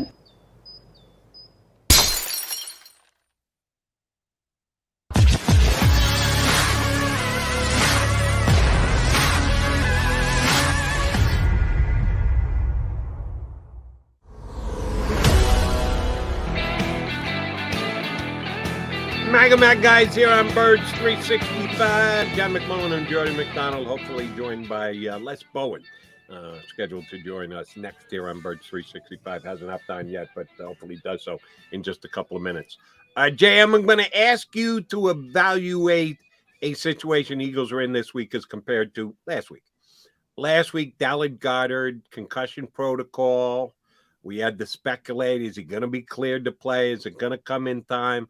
We knew by the end of the week when he had returned to practice, limited, but returned to practice, there was a real good chance he was going to be able to play, and that's exactly what happened. This week, Darius Slate goes into concussion protocol, same exact as Dallas Goedert, only his hit. I don't even know what play. Have you seen anybody be able to isolate what play that Slay got hurt on? No, I haven't. I actually haven't. But I will say where you're going down that route, and again, I say it every week, you can't get cleared till Saturday. It's a 5-point process. So he's not going to be cleared till Saturday. I will say, he was on social media. He was being his typical Slay stuff very early in the process. So I'm guessing he's going to be available to go. These things are, everybody's different. I say it all the time. It's worked out well for the Eagles. Before that, it was Josh Sweat. Then it was Dallas Goedert. Now it's Darius Slay. They've been able to get guys through the protocol pretty quickly. I think that's going to happen this week, but we got to wait and see. All right. And Slay is one of the regulars when they make players available during the week. He's a regular contributor, is he not? And yeah, he's one of those guys that the Eagles probably do so because they know you guys like to talk to him, and he's a good quote, but sometimes he's a quote that they're not really wanting to get out just yet. Will you read anything into Darius Slay, either availability or non-availability for you later this week? No, he is a leadoff Wednesday. Typically, he leads off every Wednesday. Player availability. If you're not to a certain point in the protocol, you're not allowed to talk to us. So I wouldn't read into it much if he wasn't there Wednesday. As long as he's on the field in a limited fashion by Friday, he's going to play. So I would say that would be the more indication. Obviously, if he talks to us on Wednesday, that's a clear indication he's going to play. I was going to say, is that a league rule that if you are in the protocol that you cannot make media availability? Is that already prejudged by the league? It is prejudged by the league. You don't have to be completely out of the protocol, but you have to be through a certain stage. And Dallas Goedert was an example. He talked to us after he signed the extension. Technically wasn't cleared fully till Saturday, but you have to be through a certain point of the process. Early in the process, yeah, you can talk to us. We'll see how Darius Slay plays himself out. All right, coming up next here on Birds 365, good enough to join us is our buddy Les Bowen, who looks comfortable and relaxed. I guess this part-time Eagle coverage thing is agreeing with you, Mr. Bowen. Oh, it certainly is, Jody. Thanks very much. Yes. Yeah, it's good to see him. If you hear my dog chiming in the background, that she's excited to see Les, who's a fellow dog lover. Indeed. Yes. So good to see you, Les. I guess we'll start out with this drastic shift with this particular team and more so the offense. It's nirvana for Philadelphia fans. They're running the football. 3 out of 4 games over 200 yards running the football. The other one, they were at 175, 180, whatever it was. Why this effectiveness? Or is it a perfect storm? Offensive line, Jalen Hurts, running backs. If you had to pick one thing, what would you say? Well, I'd say offensive line, if I had to pick one thing. But certainly Hurts he's in like almost Lamar Jackson territory now in terms of his effectiveness when he runs the ball. I got into a kerfluffle on Twitter during the game. That's not like you. It's certainly not. No. But you have to pick your words very, very carefully. And I unthinkingly said, Hurts isn't as fast as Michael Vick was, but he's more powerful and shiftier. And the shiftier brought out about 50 people who wanted to inform me that Jalen Hurts is not as shifty as Mike Vick. I tweeted that right after the 24-yard touchdown run where he made that amazing cut. Yeah, that was a pretty good cut. Maybe I didn't exactly mean shiftier, but he can really he can make a very precise cut, and he's extremely powerful and has plenty of speed. There's probably nobody as fast as Vic was when he was at his prime, but Jalen Hurts is my point is an elite runner as a quarterback, something, right up there with Randall Cunningham or Donovan or anybody else that, you can name that's been a good runner of the football from that position. And John can relate to your kerfuffle because I nitpick with his words all the time. Yeah, you got to be careful here, Les. Yes, indeed. I will also second guess use of a given word. So keep it on the lookout, Les. Speaking of that niftiness or whatever word you want to use to describe Jalen Hurts, he is a guy who does put himself at risk. He's a guy who's not afraid to take a hit. John and I were just talking about it before we brought you on. Is this sustainable? To his credit, he wasn't hurt when he was at Alabama. He wasn't hurt when he was at Oklahoma. He hasn't gotten hurt yet in his pro career. Is he one of those guys who can just take a hit and keep on ticking and keep on going? Or the Eagles play a little Russian roulette with their starting quarterback? I don't think they're playing Russian roulette, but that's clearly the reason that you don't do this. And the reason that I think they preferred, if they could have, in the offense they were trying to run earlier in the season, to have, Hurts running only as kind of a last resort. In the long run, if you're looking at years down the road, is he going to be able to do this his whole career like this?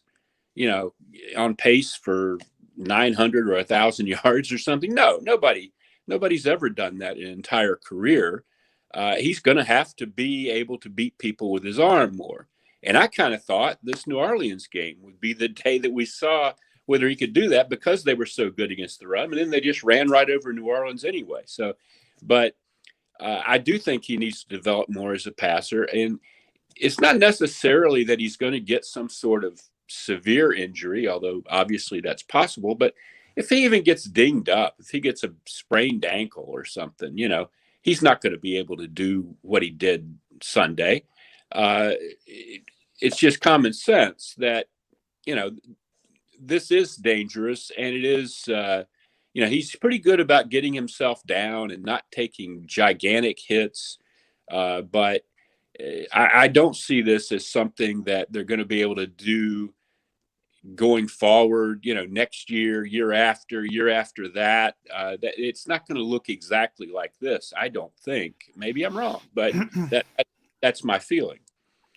All right, Les. So, Jody talks about sustainability from a health perspective. I'm going to talk about it from an offensive perspective, just from what you were mentioning about the passing game, about, since they've made this shift, really only two guys are getting targeted, Devontae Smith and Dallas Goedert, and that's it.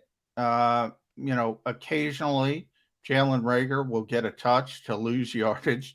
J.J. Arcega-Whiteside got the big reception finally, his first target of the year. Quez Watkins has kind of gone away. Yeah. You bring up Michael Vick. At times you had that slot blitz people would use to affect him. They did it with Lamar Jackson, Miami, a couple weeks ago. When that's coming, and I don't know when it's coming, but it's coming at some point, do the Eagles have enough weapons in the passing game to sustain this? Good question. I don't know, John. You bring up Watkins. I sure hoped he was going to be, in the preseason, there was a lot of buzz about him. And in the early season, he had some long catches. And he still has one every now and then. But I was really hoping for much more of a breakout year for him than we've seen, mostly because he hasn't been targeted lately, as you said, once they went to this running attack. I'd like to see them try to get the ball to him more. Maybe a little more Greg Ward, I don't know, instead of Rager. Another Greg Ward fan. Yes, That's everybody's jumping on the free Greg Ward bandwagon. Bring back Jody Greg Ward. Is a huge Greg Ward guy. I think he's a nice guy to have around. I don't think he's a great player, but he can certainly make that catch over the middle. It just seems like with Rager, I don't know what the deal is. He and Hurts don't have a great chemistry. It doesn't seem like to me. I wouldn't be surprised to see Rager out of here after this season. It's put somebody in there that Hurts rather trusts to get him yards. There's a lot of times when Hurts is scrambling around and he really wants to throw it and he ends up running.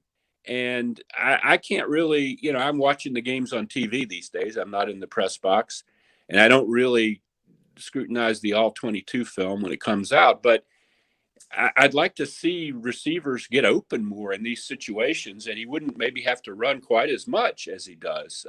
But I do think they are going to have to throw it more as time goes by. And, I don't know if they have the weapons or not. You talk about, they have running backs who can catch, although they did deactivate Kenny Gainwell, whose role kind of went off the cliff as the season went by. There are some people they could use that would give them more in that regard, but I don't know. I don't know what their situation is there. Les, need your take on this. Preseason, turning back the clock, Eagles just hitting the field for the first time to start this year.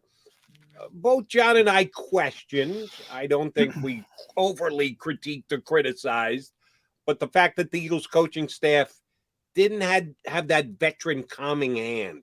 That it was not only Nick Sirianni's first time as head coach, but most of his underlings were in positions that they hadn't been in before. And you didn't have that overseer, that mentor position on the Philadelphia Eagles coaching staff. Well, now that they're running the football down teams' throats and they're winning games and everybody's smiling here in Philadelphia, that question has kind of gone out the window. Did we overemphasize it before the year has started? Is it something that will be popping back up again over the next couple of weeks? Were you a guy who said, how do you put a staff together without having a veteran guy at the top with as many young guys, your two coordinators and your head coach with the experience they've had? Where is that conversation going for the rest of the year? Well, I don't think it was a mistake to say that. And I think you saw that in the early season. As recently as a month ago, this team was in a shambles. That loss to, what was it, a month ago tomorrow, that loss to the Raiders was just, everybody thought the organization was on fire and everybody should be fired. One thing you see, though, is, for example, the emphasis the last month or so that we're talking about on running the ball has a lot to do with Jeff Stoutland, who is a veteran voice in the coaching room. He's not a coordinator, but he is the run game coordinator. And I think Nick Sirianni talked yesterday about Stoutland's role and how he designs the running attack. But some of these early miscues they had, they could have been doing some of this stuff they're doing now offensively and defensively. We really haven't talked about the defense, but the defense looks a whole lot different than it looked a month ago. Some of that's development of players like TJ Edwards, but some of it is strategic. Some of it is blitzing and changing fronts and things like that the players actually were crying out for earlier in the season that wasn't happening. I think they lost some games, this season that maybe they should have won, frankly. So I do not think that was misplaced. I do think it took these guys a good darn while to figure out what they do best, what their players do best, and how to utilize that. And maybe that's it's not unforgivable or anything, but maybe with a more veteran staff, it wouldn't have been quite that much of an ordeal to get to, the stuff that really works. A couple things there, Les, because I do want to talk about Jeff Stoutland. And I don't know if you saw the Giants last night against Tampa Bay, but when you have bad offensive line play, it is tough to do anything in this league. And I think people forget. I mean, Isaac Seumalo's not out there. You have a rookie in Landon Dickerson. Brandon Brooks isn't out there. Jack Driscoll is effective. His ability to get players up to speed when you see other teams struggle is pretty amazing on the offensive line. There are so many teams in this league that struggle up front.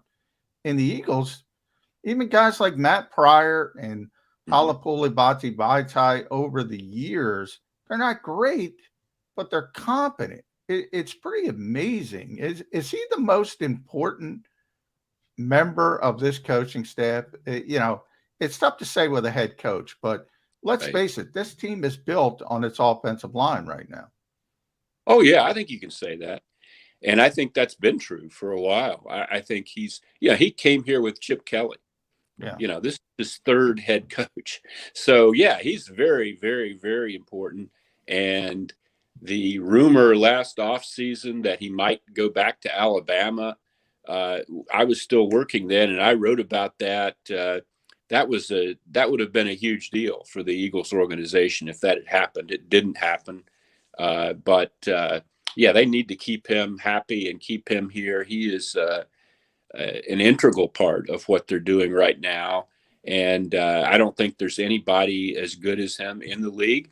I don't think there's an offensive line playing as well right now as the Eagles' offensive line in the league. And you're right, they're down their two starting guards, Seumalo and Brandon Brooks.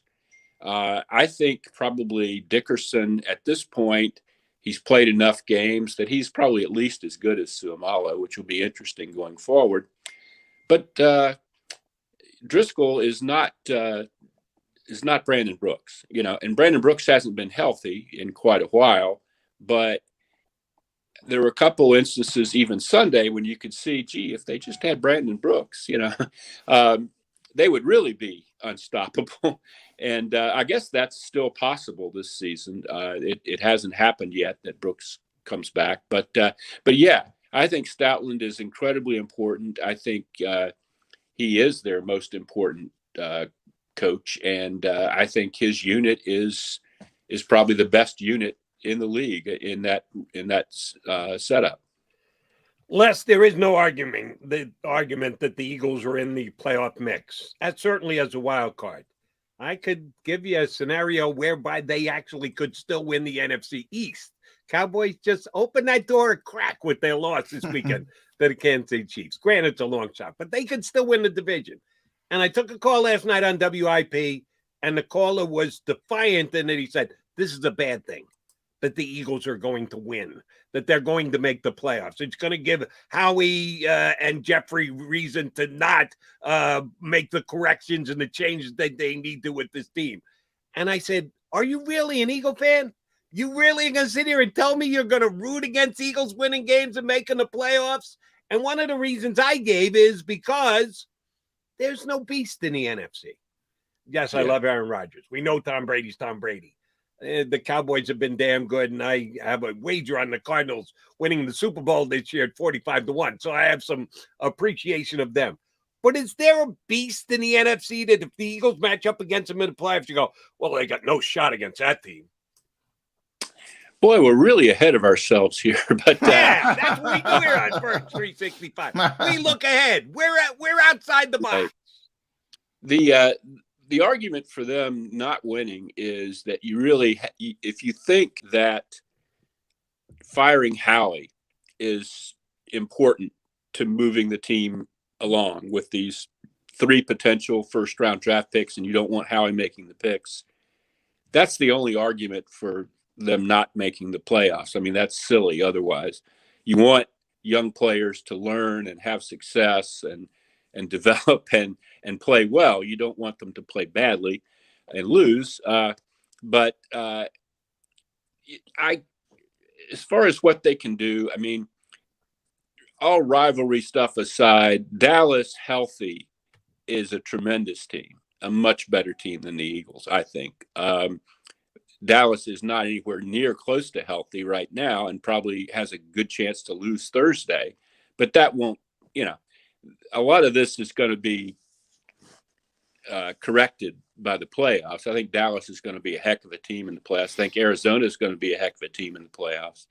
I don't know if the Eagles can beat anybody in the playoffs. I don't think that's really anything I'm focusing on right now. I'm focusing on guys getting better, getting some momentum, and getting a wild card spot. Even if you don't win a game when you get there, I think it would be a tremendous accomplishment for this team. I think most people, I know Marcus Hayes had him winning 12 games going into the season. He's the only person in the world. Marcus had him winning 12? Wow. Yeah, Nick Sirianni's house that thought that. Most of us thought 7, 8, maybe 9 wins. There were a lot of people outside Philadelphia who looked at last year and just expected, 3 or 4 wins or something, which I never thought was realistic. But I still think 8 or 9 wins would be a nice year. I don't think they're going to run the table here or anything. But if they do get into the playoffs, that's a great building block for Nick Sirianni. I don't think, I'm not worried about the draft position that much. I think you can still draft good players. It's not the NBA, but I don't think the playoffs are really what the season is about. I think that would be very reassuring to make the playoffs. And as far as beating teams in the playoffs, I don't know. It depends on who you're playing. If you're playing Minnesota, which you wouldn't be, but you could certainly beat that team. And there are going to be teams in the playoffs that the Eagles could beat. It just depends on the matchup and who's healthy. It depends on who's healthy. Yeah. On that particular week. Right. So it's always, try to get in the dance and see what happens, see how it falls.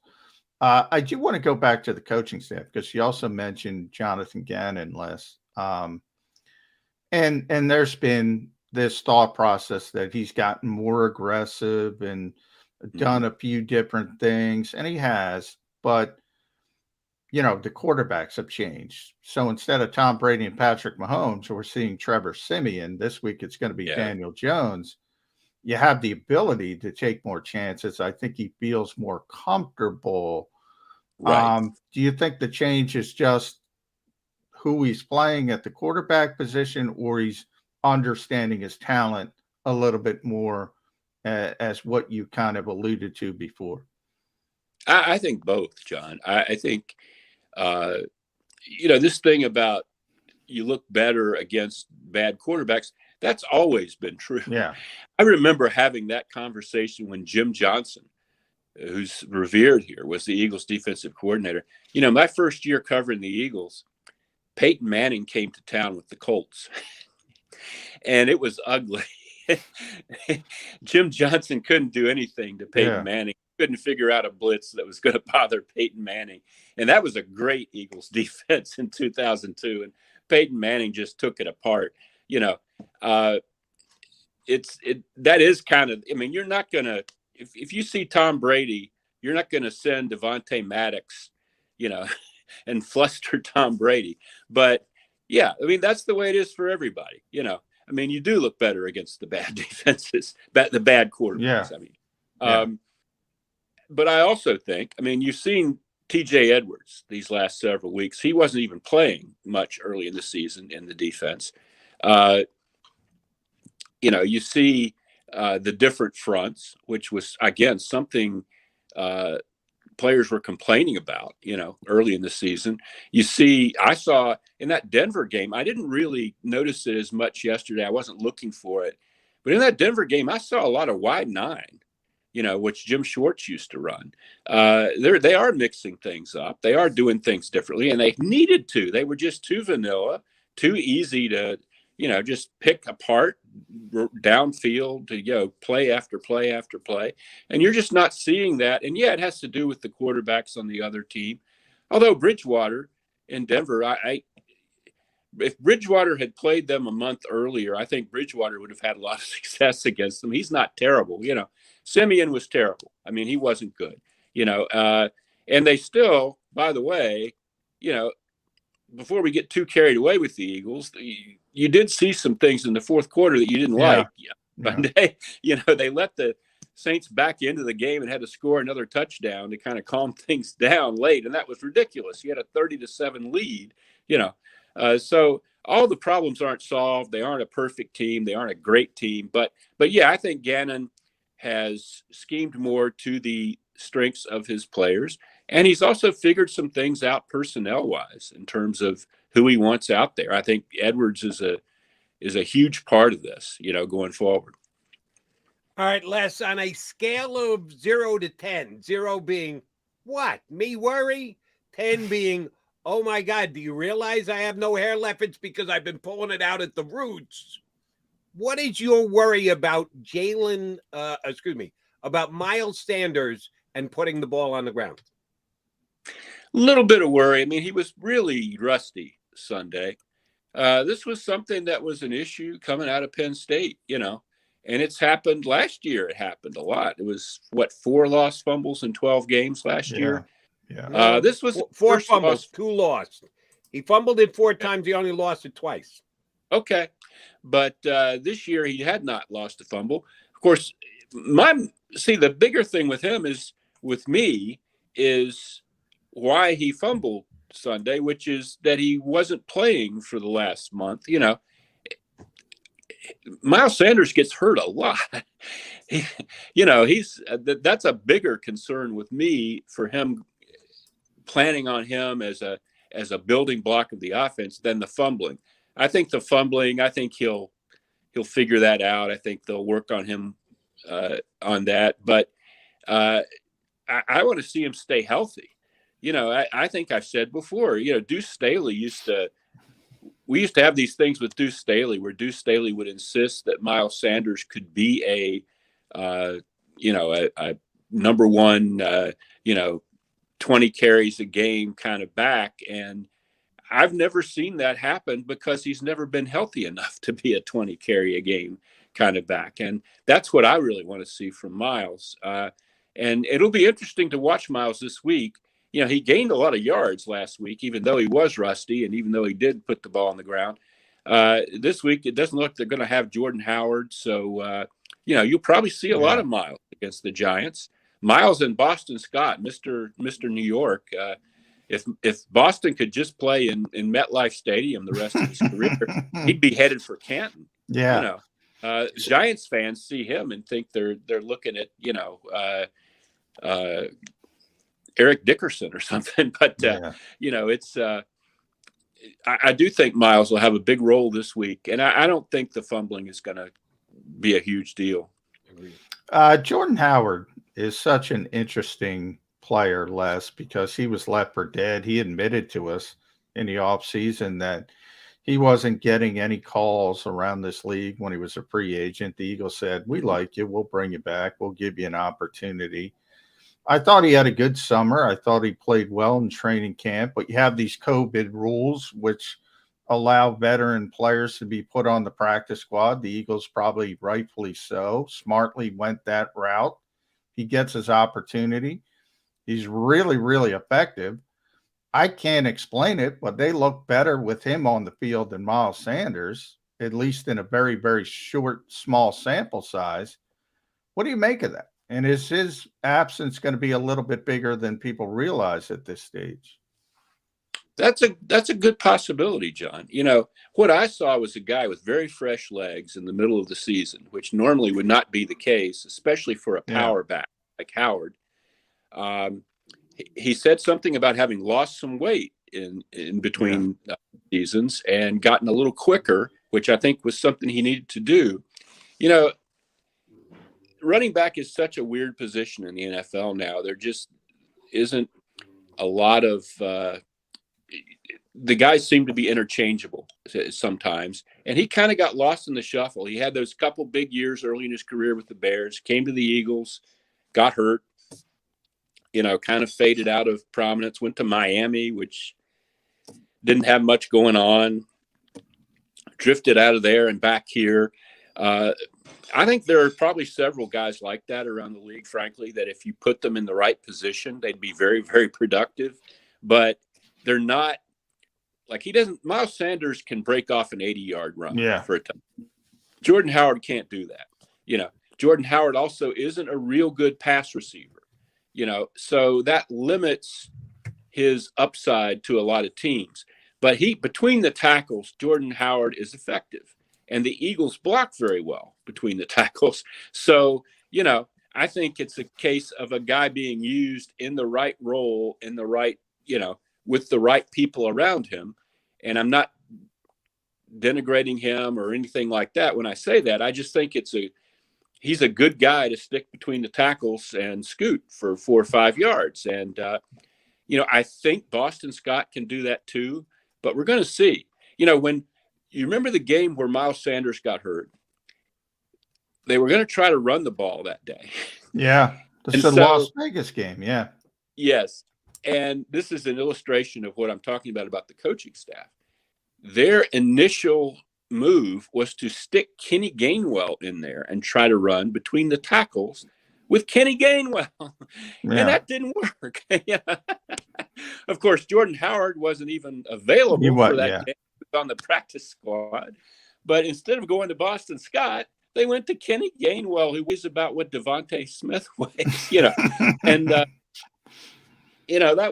was yelling at the TV, no, he can't do this. But that's what we were talking about earlier. The coaching staff kind of had to figure some stuff out here. Yeah. But yeah, I think Boston Scott can be effective against the Giants, but Jordan Howard, I'm so glad to see him back. He seems like a great guy and a real, a guy who's really worked hard his whole career and, didn't deserve to be thrown on the scrap heap quite as early as he was, which is the real bugaboo of that position around the league. True. And look at Le'Veon Bell. Where the hell is Le'Veon? But he's gotten his shots. It drops off. Sometimes the guys just drop off, and then, their shelf life is short. All right, speaking of shelf life, I need you to confirm or deny a rumor to me that when the whispers started that Les Bowen might step away from the Philadelphia Inquirer, that Howie Roseman got in contact with you and wanted to sign you to a contract extension. Because we know Howie's good at that. He keeps good people around. They pick out people that they think are going to be part of the future, and they get him signed to contract extensions. Did Howie ever reach out to you, Les Bowen? He did not. However, Eagles, Howie did call me, when my retirement was announced, and, talked a little bit about, you did this a long time and we'll miss you and all that good stuff. So that was very nice of him. And one more thing, if you hold on just 1 second, I didn't know we were going to get to this, but so I'll be right back. All right, there's Les Bowen. I think Les is going to bring a game ball. Oh, you think so? Is that what your bet is? That is my bet. I'm guessing he's coming back with a Howie Roseman autograph. I'm going game ball. Oh, game ball. McMullen's right again. Yeah. I know, and when I leave, I know I'm not getting the game ball. That but I had 19 years. I mean, I know. Yeah. I can't say I had brown hair when I started covering the Eagles, but I had more hair. More hair. Yeah, well deserved. But the problem is they didn't come. Now the problem is, Les, that you're working for the Associated Press now. That they tried to take the ball back and say, "Oh, you're still going. We'll take this back and wait a little bit longer." Yeah, it is a little weird. I'm there one day a week, and it's it's great for me because I enjoy being down there with you guys. It makes it less abrupt, in terms of I still see the people that I'm used to seeing on a once a week basis, but I'm not really working hard. I miss going to the games, though. I'll tell you that. I miss the press box. I don't miss the press box food. But I miss the press box. I miss the camaraderie there and just being able to see the game from that perspective. I was at the game in Denver as a fan, not really as a fan, but in the stands with the fans. And in fact, look forward to the Inquirer is publishing my story about that. I went to the game with my sons. I'd never been to my two sons and sat in the stands before, because I was always covering the game. And I feel like most fathers and sons in Eagle Land have had that experience. And finally we did in Denver. I have a son who lives in Denver. And so the other son and I and his wife flew out there, and we got tickets and went to the game. And it was a heck of a thing. Well, we're glad you had a good time. Now, sitting in the stands, you didn't get a contact high in Denver, did you? They have some less than restricted laws. No, I'm only kidding. Les, great really? stuff. I hadn't heard that, Jody, and my son certainly wouldn't know anything about Okay.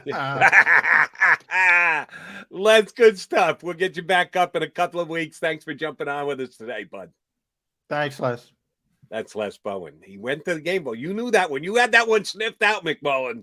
We'll see. We'll get you your game ball. You got to hang for another couple of years. Yeah, I think Marty got a game ball too. Did he? That's right, because he went national on us.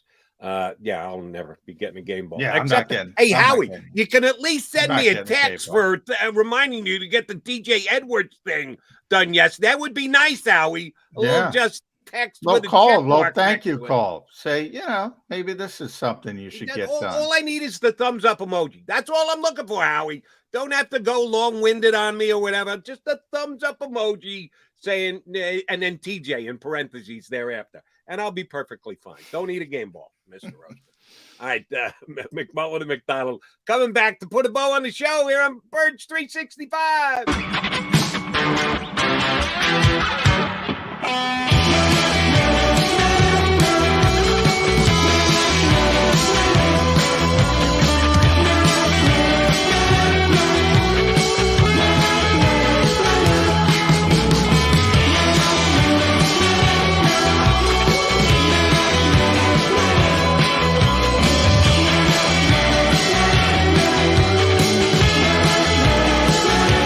At Stateside Vodka, every new customer gets the world's best rocks glass, free.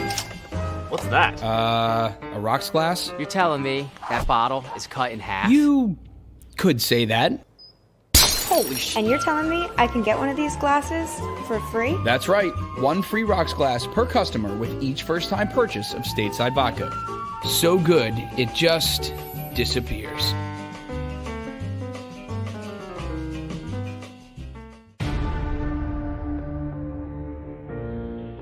When it comes to the fight against insurance companies, large corporations, and the healthcare industry, injured victims are always the underdog. But that doesn't worry us. At Mess & Associates, we're an injury law firm from Philadelphia, and we come to fight. Our clients know that they've got representation with a chip on its shoulder, and it's the same chip that makes Philly the toughest city in the country. Call 215-568-3500 or visit us online at messalaw.com. Mess & Associates, the toughest injury firm in Philadelphia.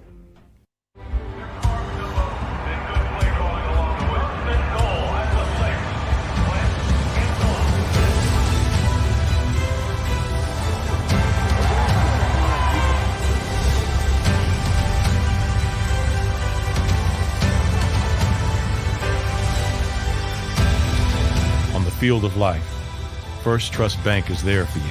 Champions on three. 1, 2, 3. Because Philadelphia dreams deserve a Philadelphia bank. Go for the midnight dares. Go for the game. Go for the hits. Go for the fans. Go for the win. Go to Ocean Casino Resort. Book your trip at theoceanac.com. At Stateside Vodka, every new customer gets the world's best rocks glass, free. You're telling me that bottle is cut in half? You could say that.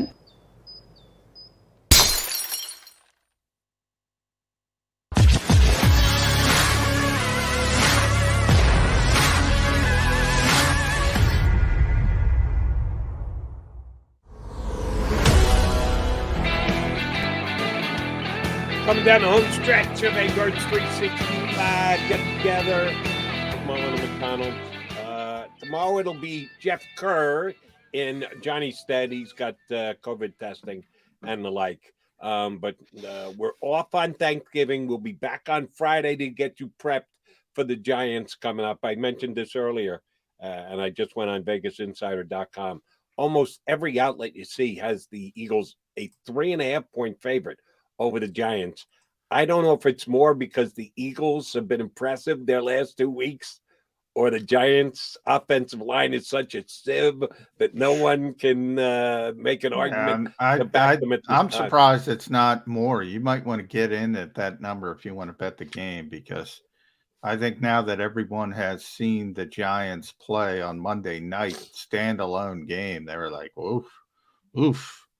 This is bad. It may very well go up. I think you're on to something, Johnny Mac. All right, so what do you got down at Eaglesville today? Is Coordinator Day? Coordinator Day. Michael Clay, Shane Steichen, and the main event, always, our boy Jonathan Gannon. JG. Who will he be? Give me facial hair predictions on the coordinators. Oh, because always clean shaven Jonathan Gannon. Come on, right. Always. You'll get a big happy Tuesday from Jonathan Gannon. Shane Steichen will have a nice stubble going. Michael Clay is pretty clean shaven as well. Okay. Because Nick did no shaving over the weekend. He's running that. He's got the full beard now. Well, It's getting cold out. Now you need it. Do you think he goes hockey sentiment? That the Eagles have won back-to-back games. First time in a while they've won back-to-back games. I think you're on to something there. Yeah, I think he's got the playoff beard going. Yeah, I think the playoff beard is only going to get bigger if they can beat the Giants and the Jets, and all of a sudden he's going to start looking like he's going to come. He's going to come. He's going to come out of the bye week looking like Grizzly Adams. Yeah, ZZ Top perhaps for Mr. Gannon. All right, partner. May you test negative again tomorrow. You'll be on with us early in the show to start with JK, and then I'll catch you back here on Thursday with us. All right. Yep. Thanks for holding down the fort, Jody. We'll do that tomorrow. We'll get it done. We always do. I don't even know. We're up to show 167, somewhere thereabouts. We get it done for you every single day. Thanks for tuning in here on the JAKIB Media YouTube channel, Birds 365. We'll be back in 22 hours. If you missed any of today's show on the JAKIB Media channel, listen to the podcast on your way home. Available on YouTube, Apple,